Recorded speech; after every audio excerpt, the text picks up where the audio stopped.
I'm here with Linda Dunbar, middle of the Res Road, and today we're going to be talking about Camp Benesi. And I was wondering if you would give us a small introduction.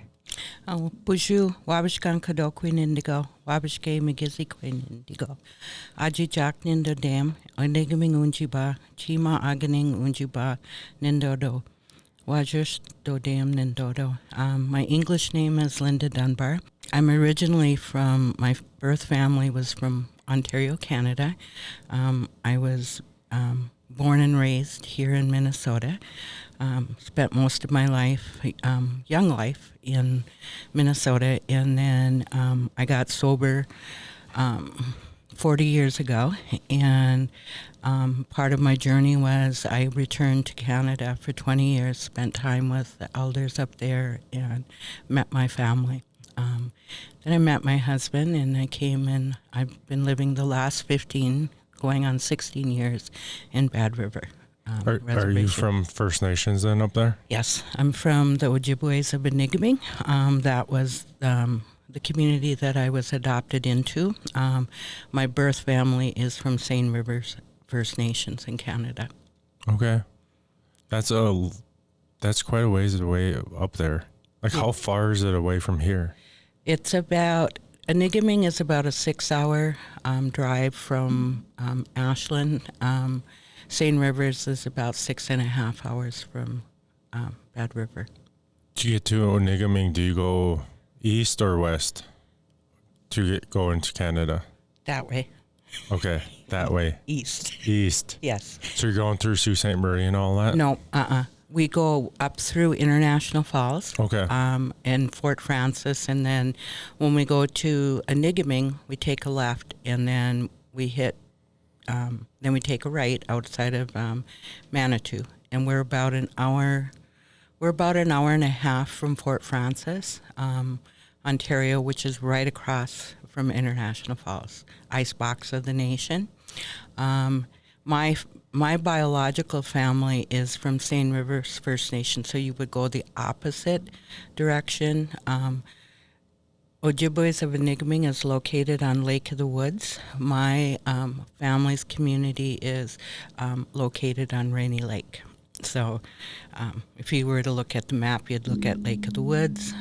You would see Nestor Falls, Ontario. We're just outside of that. And Seine River is right outside of Quetico National Park. So both beautiful areas. Where does the name Dunbar comes from? That was my children's father's name. Okay. So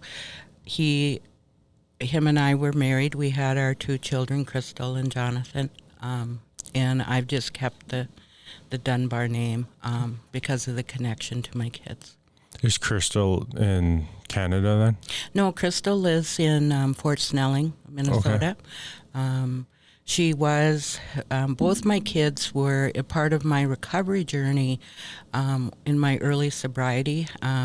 My kids went to live with their dad in Austin, Texas, and their stepmom. We call each other wife-in-law.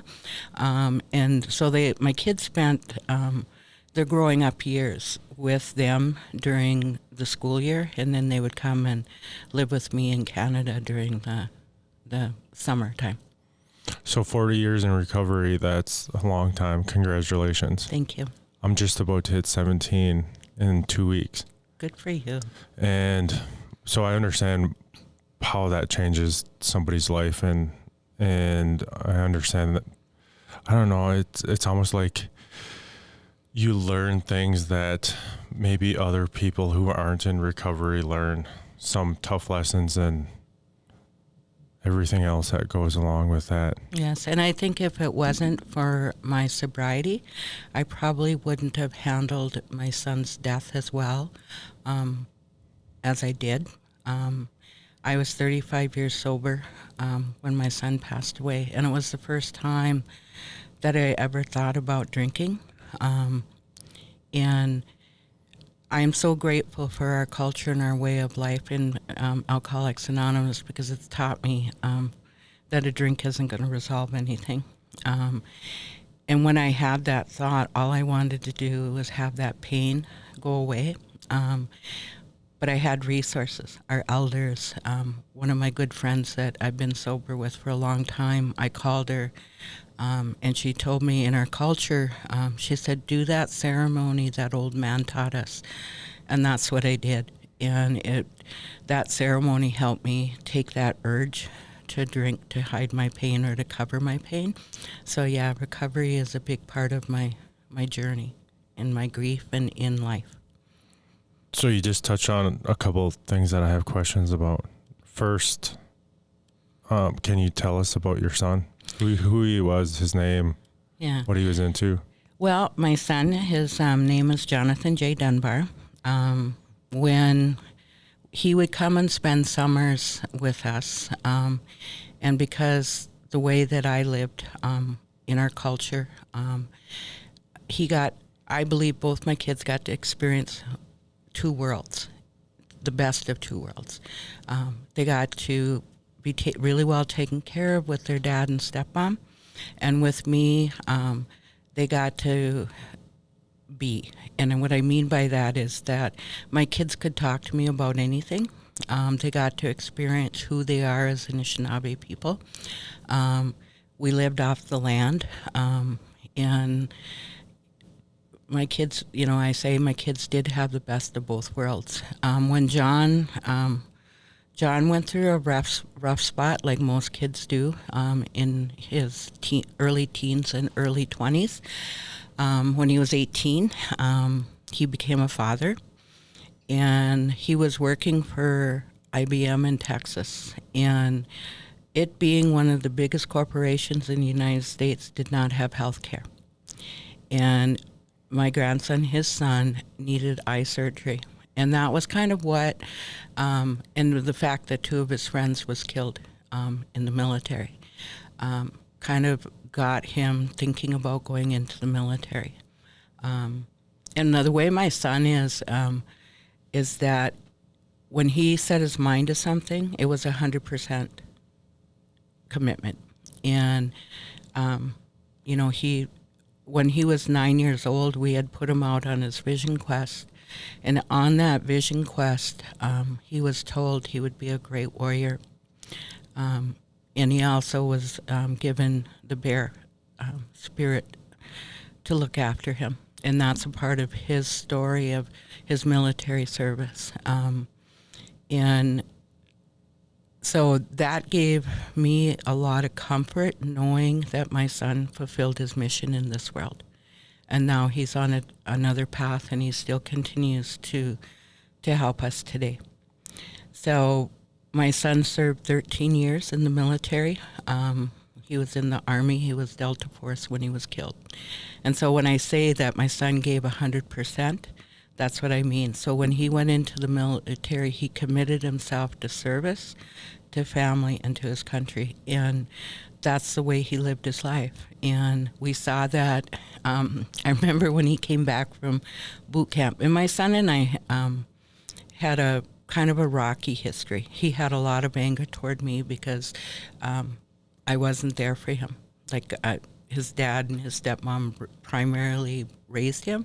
So he carried a lot of hurt and anger around that. And part of his service was that he had to come home, and he had to deal with me and the anger he carried in order for him to be able to perform better at his duties in the military. And he came home, and it was one of the hardest conversations that we had. But it was one of the most powerful conversations because it did a lot of healing for both of us. And he came home, and he said he didn't want to carry the anger. And he wanted me, because I never told my kids my story. I didn't want them to know what I had gone through. And because I'd always tell my son, don't do drugs, don't drink, but I never told them why, because I didn't tell them my story. And that day we sat down, and I shared my story with him, my story of growing up in the foster care system, the violence I experienced, how that impacted me as an adult woman, how I used drugs and alcohol to cope with that violence. And it, in the beginning it was fun, but I recognized right away that alcohol and drugs got rid of the pain temporarily. And so part of my journey was to do that healing from that violence and from the things that I experienced. But it still impacted my relationship with my kids. And so in that conversation that I had, it was so healing because you could physically see the transition in my son, for him to really understand why I was the way that I was and why I wasn't the best parent. And that helped him resolve that anger. And so that when he went back to the service, they noticed a change in him because of all that hurt and anger and resentment was lifted in that conversation. Can I ask you a question about all that? So when you're talking about sharing your story finally with your kids, my kids ask me once in a while, why do you do fellowship? Why do you go hang out with a whole bunch of people? Who are those people?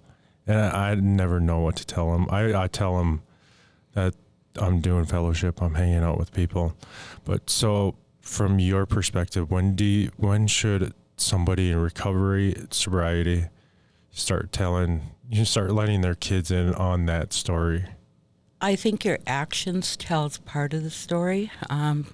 My kids, when I first got sober, when I would leave the house to go to an AA meeting, they didn't think I was coming home. And so it was just that practice of coming home that they started to build that trust.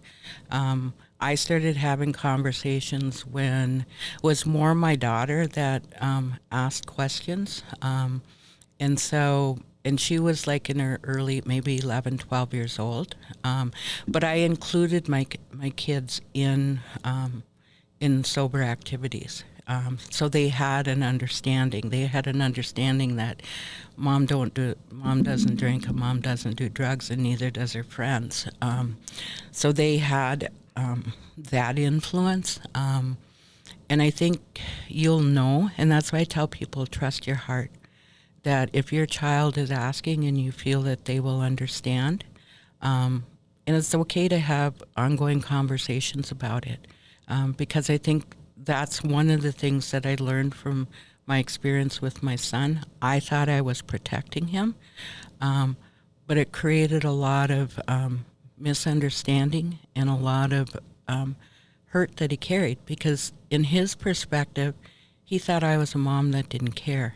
He didn't know that because of my trauma, I didn't have the skills to be a good parent. But all he saw was that I wasn't there, even in sobriety, because their dad got custody of them. And I was kind of like the Santa Claus mom. What do you mean by that? Well, it's not that I couldn't afford to buy them things, but it was like when they would come home during the summer, I would make sure that we did a lot of fun things. My whole focus was on, taking them to powwows, taking them camping, doing all the fun things. So I kind of looked at myself in that way, was that they got to come home and they were on vacation instead of coming home as a family. If I could do that differently, I would. What would you do differently? I think I would probably, one of the things my daughter told me was when I started setting boundaries and rules in our home, because I didn't have any when they had come home. It was a free-for-all. But when I started to have those and have consistency, they felt safer. They felt at home. So that's what I mean by that. And then so he goes into the military. Jonathan goes into the military. Mm-hmm. What does that look like, and how does the relationship build after you've had that heavy conversation? Well, what I saw, and this is, we kind of laugh about it, because when he went to boot camp, he came back and we were visiting and he said, "Yes, ma'am, I almost fell off my chair because that's not how my son talked, and so I started to see a change in the very beginning. And then I think it was before he went to Ranger School, he had to come home and have that conversation with me. And I forgot your question. Just the timeline. So Ranger School and then everything else after that. Well, after that conversation, John really put 110% in service. And one of the things and I think a lot of veterans understand this, is that John didn't talk a lot about the military. My conversations with my son, where sometimes he would struggle, and I think this is really important because in the work that we do, we find a lot of veterans who struggle, but because they're in the military, if they're struggling, and I'm talking about emotions and mental health, right? One of the things that my son and I had this relationship, because I've worked in the mental health and addictions field most of my adult life, that he felt comfortable to come and talk to me about some of the things that he felt if he went to talk to, say, a psychologist or something on base or in the military, it would go against him. He would, and I've heard this over and over again, that it does affect your rank and those kinds of things. So that, knowing that part, but I mean, we didn't know about all the medals and all the accomplishments that he had until after he passed, because he would, basically, his wife said that he would get a recognition and he would put it in a box, and he didn't share that with our family. Just super humble about his entire service. Yeah. And he truly believed that his service was about protecting his children, his family, and his country. And he believed in that. And that's why he did what he did. Because he really felt like he had purpose, that he was protecting our country and the people of the country. So those intimate conversations that you had with him that he didn't want to necessarily share with the psychologist or any of the mental health providers in the military, how much did you pull from our culture to help him?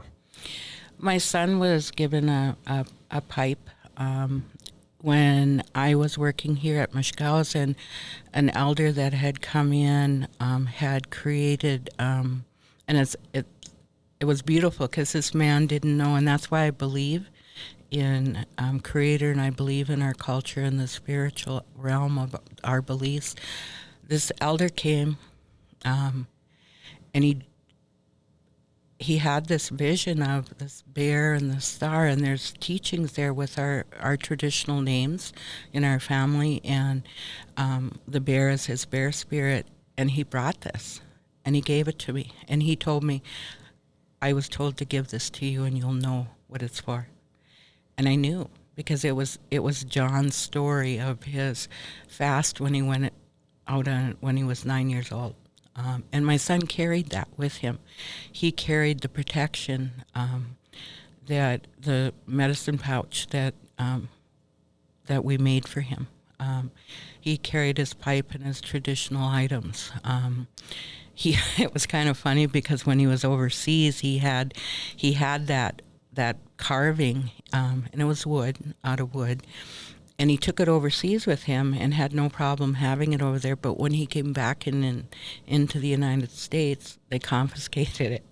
And it took military personnel to go and get it back for him. So my son respected and believed. And I want to share a story about, because it really kind of helps define who my son is on a real personal level. When we were up at Mount McKay, and we were staying at Grand Portage, and we were walking through the woods, and this is what we would do when they'd come home for the summers. We did a lot of camping and hiking and just in the woods and teaching them things. And we were walking through, and my son really struggled with a belief in Creator. And because of his anger. He blamed God for his dad and mom separating and all of that stuff. And we were walking through one day, and he said, "Mom, I don't believe in God." And I said, "That's okay." I said, "That's okay for you to feel that way," because I understood, And we went up to Mount McKay, and he had a powerful vision up there. And he come running, and he grabbed me, and he said, "Mom, come and look at this. There's a eagle there's a lake in the shape of an eagle." And he took me to the edge of Mount McKay. I could not see it. So he goes and he runs and he grabs a total stranger and says, "Come and look at this." And he brought the man over there, and he looked, and he says, "Do you see it?" And the man said, "No." And my son got really angry, and we sat down, and I said, sometimes Creator shows you things that's just meant for you. And we sat there for a long time, and he said, "Mom, I believe in Creator." And it was those experiences that helped create who my son is and was. And then, so you put him on a vision. Did you put him on the vision quest? Yeah. Or did the elders help you? Yeah, my two older brothers were both healers. They have passed on now, and they're the ones that took him out. Did your daughter do it too? No, Just him. just him. And how long did he go? He was gone for 4 days, and let me tell you, 4 days at 9 years old. Wow. Yeah, it was hard because, and my brothers knew I'd have a hard time with it, but they built him a hut out in the woods, and they told me to go home and make his feast food, and he would come out. And in his experience, that's when the bear came to him, was on that vision quest. So when you guys do that, when your brothers put him out, could he move around, or did he have to stay in that hut, or what could he do and what couldn't he do? He fasted, and he was in the hut for 4 days. He went without water, went without food, and my brothers were like, he wasn't totally, completely out there by himself. My brothers were around, but they didn't have any contact with him. They kind of kept an eye on him. And, when I think about that, a 9-year-old being out in the bush like that, and knowing, because he was tested before they put him out. There was a test that, I shouldn't call it a test, but there was a... for lack of a better word, test. That they did with him to see if he was ready for his vision quest. And so, and I relied on that, especially, you're miles away and your little 9-year-old that you still see as your baby is out there. But he accomplished and had that powerful vision, which when you think about it, how it gives us comfort today that he fulfilled his mission in this world. So he goes on the vision quest. Did the Mount McKay trip happen before or after that? After that. Mm-hmm. No, before. Before. Yeah. So he was struggling with the thought of a higher power, and then had that vision of that eagle on Mount McKay, and then he goes and does the vision quest. And did that really set his belief structure up? Did all those things really help set his belief structure up? I think in the long run, I don't think, because in his teen life, there was a lot of his experiences that, he didn't continue on that path. He, got involved with some unhealthy behaviors for a period of time. And then, but as he come back into the military, and found, having those conversations and seeing, that path was, in place since he was a young person. I think, he often said that he was put on here to do a mission. And he shared with us and my husband and about a bear. So he was out in the Carolinas or West Virginia maybe, and he was on a 30-day. They put him out where he had to spend 30 days in the bush by himself, and he had to be at certain points throughout those 30 days. And he said he was climbing a mountain, a cliff, and he put his hand up and he felt this really hot breath on his head, and it was a bear. And he said, I don't know which one of us slid down that side of that mountain faster, me or the bear, but he said it was those things that would remind him, that he's protected. And when he was overseas, he shared some of those experiences of when he may have been struggling or on a mission, and the bear would appear. And so he always looked at that as, he was being protected and reminded. And he's right where he's supposed to be. Yeah. And can we dive into Camp Benesi a little bit? Mm-hmm. So you created Camp Benesi when he passed away. Mm-hmm. And how did the name come about, Benesi? Camp Benesi is my son's name. Wabishke Benesi was his traditional name, his spirit name. And as we were talking about, I'm going to share how Camp Benesi came about. So when my son passed away, the military wouldn't allow us to incorporate our traditional ceremonies. And because I believe in our ceremonies for when we make that journey, as his mother, I had a responsibility to ensure that that was done to help him transition to the spirit world. Well, the military didn't recognize that. They didn't allow it. They didn't allow my husband to attend because we were married traditionally. They didn't recognize our traditional marriage as a marriage. And so what happened was when we were starting to run up against a lot of this opposition because of who we are as Anishinaabe people, and the lack of understanding with the military, the veterans stepped in from all over, from Minnesota, from Wisconsin, from Michigan. They did a fundraiser to help us get the funds so that we could go to Dover Air Force Base to welcome my son home, to support us in whatever our needs were.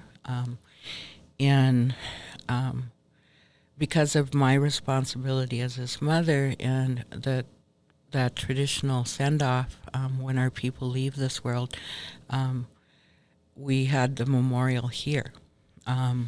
And what the sad part was that I really hurt my daughter in that process, because at the same time we were doing the memorial here, they were doing his funeral in Fort Bragg, and I couldn't be there for my daughter because of how I felt about my obligations. But what happened was veterans that had never met my son, veterans that had never met me, they all came.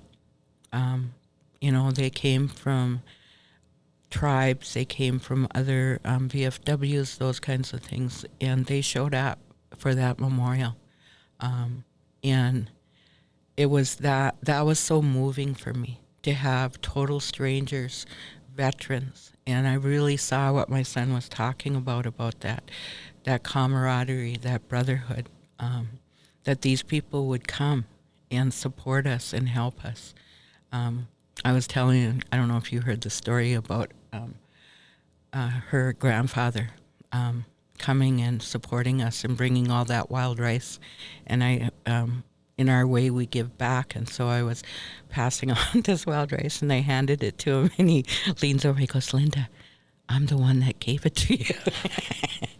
But yeah, it was a good memory of that. And so that kind of is, I was sitting with Rick, who is the president of our board. We worked together in Red Cliff, and I was so moved by the support that our family got from people, total strangers that were veterans. And And I talked about how John would come here and how he would go out on the lake and sit on our land, and that rejuvenation, that Grounding. yeah, So you come back home and get grounded. yeah, to go back and do service. And he had, our whole life was pretty much on Lake Superior. When I got sober, I moved to Lake Superior. So they grew up for 6 years on Lake Superior. And then we'd go to Canada. When I moved to Canada, we were on Lake of the Woods, or Rainy Lake. So he was really strongly connected to the waters. And Lake Superior, in our teachings about that spirit water, he would come home and he would get grounded. His spirit was filled. He could reconnect and be Army man that he was. And he believed in that connection. He would bring his son. He married, and he brought his wife and their first daughter here to experience that with him. And his plan was that when he retired, he was going to buy a house on Madeline Island and move here and open a gun range and a bistro. Why the two, I don't know, but yeah. That would work out there. Yeah, that's a beautiful place out there. Yes. So he loved Madeline Island. Mm-hmm. I just finally went there 2 months ago for the very first time, and it's truly amazing place. Yes. And he loved it there. Yes, You would take him there quite a bit. Yeah, that was part of when he would come home, is we made sure that he would go to Madeline Island, that we'd get him out on the lake. He was a great fisherman. He loved to fish. And then he would come and he would sit at our house we had a big deck, and just being, on the land was so nurturing for him and revitalizing for him. And, and the fact that the family, our relationship, his relationship with my husband, because my husband is also a veteran. And there's that camaraderie, that friendship that happens with one veteran to another. So he loved coming home. So it was all that that created Camp Benesi. Rick and I had that conversation about how we wanted to give that back. I was so moved by the veterans that showed up for us that I wanted to be able to give that back. The other piece of that was my son and I would have those heart-to-heart conversations that I will never talk about, out of respect for, he needed to have someone he could talk to about some of the things that he experienced serving our country. I've had other conversations with veterans that struggle. And for me, even when my son shared an experience that he had, I had to go to ceremony because my civilian mind could not comprehend what he was telling me. And so I had to go to ceremony for my own well-being. So I kind of understand, so when things started to happen where veterans would come and talk to me. And what I started finding that our younger veterans, they don't go to the VFW and they don't sit there and drink and talk about the good old days in service, and especially our Native American veterans. Our younger veterans look at tradition, look at culture, look at other ways to connect, to deal with their trauma, of service, and so that's kind of all those reasons of why we wanted to create this camp. And you just seem like you have that gift to be able to talk to and let things go and have a conversation, and I don't. This is probably the easiest podcast that I have had to do, because I'm just talking to you, and you're just a super easy person to talk to. Thank you. And there's like you have like an aura that I can understand why your son would trust you with information, because first, that trust of a mother and of somebody in recovery, that, so when somebody shares intimate things, we hold on to that stuff and, protect it. And I can just tell by having this conversation with you that you have those gifts. Thank you. And I think I truly believe in spirit, and I believe that we all have a purpose. And I also believe that my son completed his mission in this world. In our lodge that we have at home, he comes to us in that northern direction. So many of us have felt his presence in the work that we've been doing with Camp Benesi. We feel very spirit-led with him. So at times of when things get, because we're all new to this whole thing, so none of us have been a part of a nonprofit organization. None of us have been board members. We're a group of Gold Star and veterans that have come together to do this camp. We're in our 4th year, and we're learning and we're growing. Last year we had 26 participants, families, both Gold Star and veteran families, and it's amazing at the things that happen. And we all truly believe that it's spirit-led, that we believe that John has his hand in the work that we're doing. And this is who John was. He was about, he would take time off, and he would go to other families that had lost a loved one in serving our country, and he would spend time with those children. He would go and sit with families that had lost a loved one in service. And that's who my son was. And that's the essence of Camp Benesi, is that we want to be there. We want to be there for veterans, for Gold Star families, to give them, we're not a therapy camp. We are a space for people to come and just be, to experience the land and water and receive the healing that those entities give. We're there to support. We've seen in the 4 years that we've been doing this, our camp has really grown. But to hear, some of the things that, by them coming to camp, the life-changing things that have happened in their lives, because they got to come and just be with other veterans, be with other Gold Star families. Something that, not to knock Western, because it does work, but just having them come to this sacred place and receive the healing, and then to go beyond that, they become our family. They become each other's family, and that continued support and growth in dealing with their grief or the effects of, military life. He really sounds like an amazing individual, and especially going to visit families and spend time with those kids. Because when you were telling me that, I was thinking about, he had to have understood what he was doing was already difficult. And it would be, I was just imagining like, well, that would be hard to go spend time with those families, spend time with those kids, but it's harder. He understood that it was harder for the families, what they were going through themselves. Mm-hmm. So he could think of them more than himself. Yeah.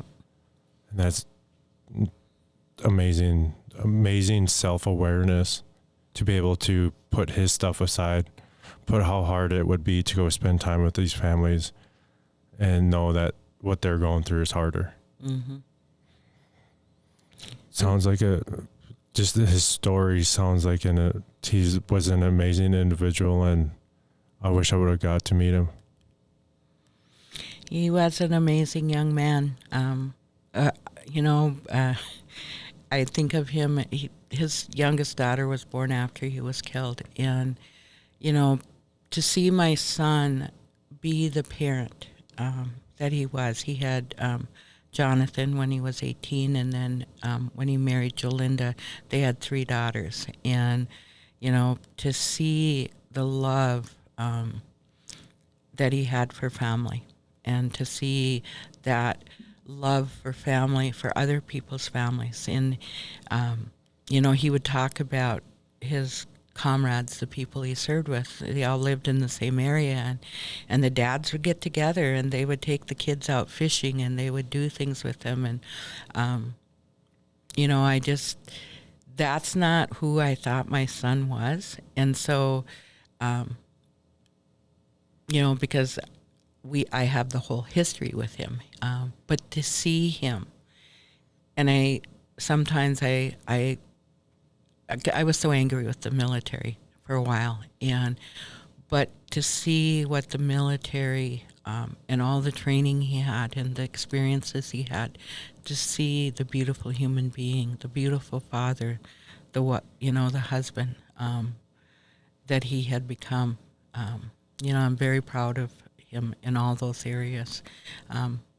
Like I said, I don't know a lot about his military. It's kind of interesting when I see other veterans and they'll see his uniform and all the, I don't even know what they're called, the little, but anyway, those things what he accomplished. His military service was amazing. He was an outstanding soldier. But as a mom, I think that my son was a really awesome human being. Where did that, man, I want to respect your time too. Where did the empathy and compassion come from? But did he always have that empathy and compassion inside of him, or is that something that grew onto him? I think he had it. And I know that he struggled, because he wasn't raised on reservation life. And so when I was living on reserves in Canada, he was seen as an outsider, and he struggled with that. But I also saw a part of him that was there, but it blossomed even more because of his military service. Because he understood, and a lot of the military his comrades, I don't know what to call them, but they were Native Americans, so they had that connection, and I think that I truly believe that's innate. It's because of life experience that compassion and empathy kind of gets clouded over because of life experience. And I think I saw that blossom more because of his military service. I know it was in him always, but I think it just blossomed more because of military. That's amazing. And amazing that that grew and blossomed as you were saying. No, he just seems like an awesome individual, and knowing that he connected with Native American veterans from all over the place. It just sounds like something he would do from everything that you're telling me about him. Mm-hmm. Just sounds like, and then finding that connection, finding that identity, and knowing, even though he did feel like an outsider, he knew who he was too. Mm-hmm. And Wabashki Benesi, I love that name too. That's my nephew's Ojibwe name. And just a beautiful Ojibwe name, and no translation needed because I understand what that means, and no, it's a great name, and it sounds like he lived right up to what that means, mm-hmm. Where that comes from. Yeah, truly. And with Camp Benesi, how can people find Camp Benesi? Where can they find it? Is it on Facebook? Can people reach out and give back? Yeah, we have www.campbenesi.org. You can go on our website and read more. My daughter is an amazing, she does amazing at all this stuff. She's the one that does we have, I think, 25 families that have applied this year for camp, and she does a spreadsheet, their story, and so that we have information about them. We can only accommodate 5 families, 5 or 6 families per camp. So we're in the process of figuring out who those 5 families are going to be.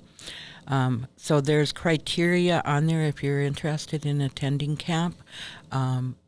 So the contact person would be my daughter, and that's all on the website.